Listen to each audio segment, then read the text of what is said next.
अखिल भारतीय मठ मंदिर समन्वय समिति का कार्यालय दक्षिणी दिल्ली के वसंत विहार में खोला गया है। इस समिति का उद्देश्य है सनातन धर्म का प्रचार करना, इसे धर्म के बातों को जन जन तक पहुंचाना। समिति के लोगों का मानना है कि भारत में पश्चिमी सभ्यता के तहत लोग सनातन धर्म के संस्कृति से अलग होते जा रहे हैं। ऐसे में यह समिति जन जन तक सनातन धर्म का प्रचार करेगी, साथ ही साथ पूरे भारत में तमाम मठ और मंदिरों में समन्वय बनाकर रखेगी। अक्सर देखा गया है कि देश के अलग अलग राज्यों या शहरों में मठ या मंदिर को लेकर कई सारी समस्या है जो अक्सर सामने आती है। यह समिति मठ और मंदिर के किसी भी तरह की समस्या के लिए कार्य करेगी। फिलहाल इस समिति का कार्यालय वसंत विहार में खोला गया है।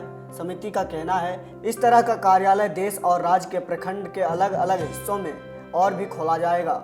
इस कार्यालय का उद्घाटन स्वामी गोपेश्वर देव जी महाराज के द्वारा किया गया। साथ ही कई बड़े साधु संत इस मौके पर मौजूद थे। वेदों के मंत्रोच्चार और पूरी विधि विधान के साथ इस कार्यालय का उद्घाटन किया गया और अखिल भारतीय मठ मंदिर समन्वय समिति के राष्ट्रीय अध्यक्ष के पद के लिए अमरनाथ सिंह देवा की ताजपोशी की गई। इसके राष्ट्रीय अध्यक्ष अमरनाथ सिंह को एक बड़ी जिम्मेदारी देते हुए मठाधीशों का भी कहना है कि यह एक नेक कार्य है। इसके लिए देश के सभी मठ मंदिर समितियां एक साथ मिलकर सनातन धर्म के लिए काम करेंगे। साथ ही आशा है कि जो नई जिम्मेदारी मठ मंदिर समन्वय समिति के राष्ट्रीय अध्यक्ष अमरनाथ सिंह देवा जी को दी गई है वो उस पर पूरी निष्ठा के साथ खड़े उतरेंगे। ये जो आज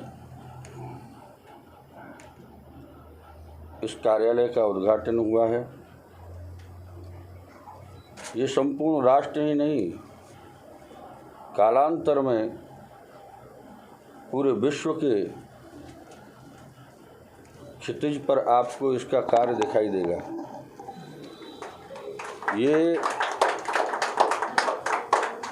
अपनी सनातन धर्म के जितने भी जो पौराणिक स्थल हैं या नवीन स्थल हैं, जितने भी मठ मंदिर हैं, उनका संरक्षण संवर्धन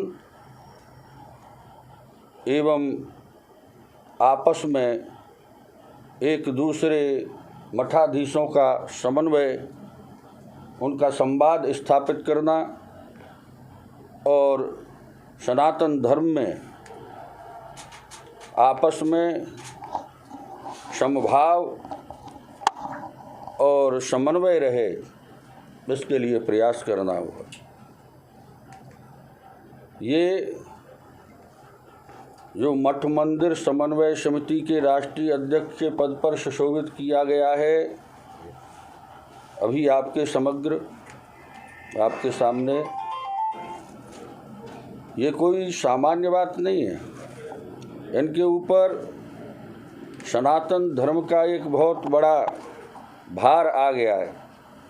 तो हम सबका ये धर्म बनता है, सभी धर्माचार्यों का ये धर्म बनता है, कर्तव्य बनता है कि मठ मंदिर समन्वय समिति को सहयोग करें, राष्ट्रीय अध्यक्ष को सहयोग करें और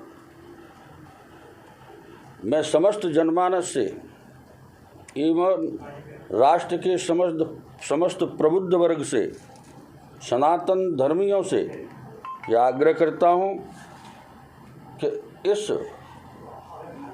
समन्वय समिति को, मठ मंदिर समन्वय समिति को अपना तन मन धन से सहयोग करें, जिससे कि हमारी सनातन परंपरा अक्षुण्ण बनी रहे और कोई भी कालांतर में हमारे मठ मंदिरों को कोई आघात न पहुंचा पाए, हमारी संस्कृति और सभ्यता, हमारे राष्ट्र के सनातन धर्म को कोई भी क्षति न पहुंचे, इसके लिए ये आज प्रयास हुआ है। और मुझे ये आशा है कि जनमानस के हृदय में ये बात अवश्य जागृत होगी। देश के प्रत्येक प्रदेश में ही नहीं, प्रत्येक जिला और प्रखंड में अखिल भारतीय मठ मंदिर समन्वय समिति के कार्यालय खुलेंगे। या तो अंगराई है, आगे लंबी लड़ाई है और लड़ाई लड़ने के लिए हमारे सारे नौजवान कृत संकल्पित हैं। अच्छा, मैं इस बात को तो आपको जान लेना है कि सारे शंकराचार्य आपके साथ खड़े हैं।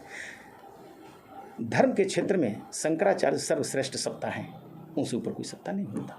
और जब उन लोगों की कृपा दृष्टि आपके साथ है, जगत गुरु जी आपके साथ बैठे हुए हैं, वो अभिषेक करा रहे हैं। करपात्री जी का नाम जग जाहिर है, आप सब लोग जानते हैं कि वो धर्म क्षेत्र के सबसे बड़े पुरोधा रहे हैं।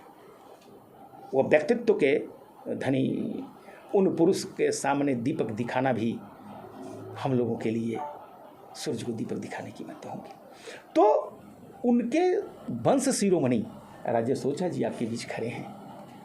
ये सारे धर्म क्षेत्र के पुरोधा लोग आपके साथ खड़े हैं। सब जगह आपके सहयोग समर्थन प्राप्त है। सभी लोग ने ही मुझे बनाया है। अपने माता पिता को बहंगी बना के तीर्थ यात्रा में लेकर ले जाया करते थे। वो संस्कार और संस्कृति के हम पुष्पित पल्लवित करना है, पुनः पूर्ववत स्थिति में जागृत करना है। तो उसे जागृत हम तब कर पाएंगे जब हम अपने दुर्ग की रखवाली करेंगे, मंदिर की रखवाली करेंगे। हमें संस्कार और संस्कृति को पुनः वापस लाना होगा। कालांतर में भी युद्ध हुआ करता था, किंतु वो युद्ध किसके बीच हुआ करता था? देव और दानव के बीच हुआ करता था। आज भी वह जो दानव रूपी व्यवस्था है, वो कौन है? वो सांप्रदायिक शक्तियां हैं। वो कौन है? वो आतंकवादी हैं। हमें उन सांप्रदायिक शक्ति, उन आतंकवादियों के खिलाफ जम के जिहाद छेड़ना होगा, जम के लड़ाई लड़नी होगी। और इसके लिए हमें मजबूती से पहल करना होगा। आज सनातन धर्म का जब उद्घोषणा होता है, शंखनाद होता है, हर हर की आवाज आती है, हर घर में यज्ञ होगा, हर घर में यज्ञ होगा, और हर घर में राम का नाम होगा, हर घर में माता और पिता का सम्मान होगा, गुरु का सम्मान, आचार्य का सम्मान, सनातन धर्म का सम्मान, और सबके घरों में रामचरितमानस का एक संकल्प है कि प्रत्येक घर के अंतःकरण में रामचरितमानस मठ मंदिर समन्वय समिति की तरफ से दिया जाएगा। क्योंकि जब रामचरितमानस का दर्शन करेंगे और दर्शन करने मात्र से अंतःकरण में एक ऐसा आनंद प्राप्त होगा, एक ऐसा आनंद की अनुभूति होगी। क्योंकि गेरुआ वस्त्र को देखने मात्र से आपके अंतःकरण में प्रेम जागृत होता है, एक ऐसा स्नेह जागृत होता है कि संत जी आए हैं, हमारे पुरोहित जी आए हैं, आचार्य जी आए हैं, हमें उनका चरण छूना चाहिए। और ऐसी प्रेरणा आपके जीवन में सदैव आती रहे। और ऐसे ही मठ मंदिर समन्वय समिति का जो संकल्प है, आप लोगों की कृपा से, आदिदेव महादेव की कृपा से ये सदैव पूर्ण होता रहे, ऐसा मेरे अंतःकरण में आशा है। और यही कामना करता हूं कि आज महादेव हमारी संपूर्ण मनोकामना को पूर्ण करें।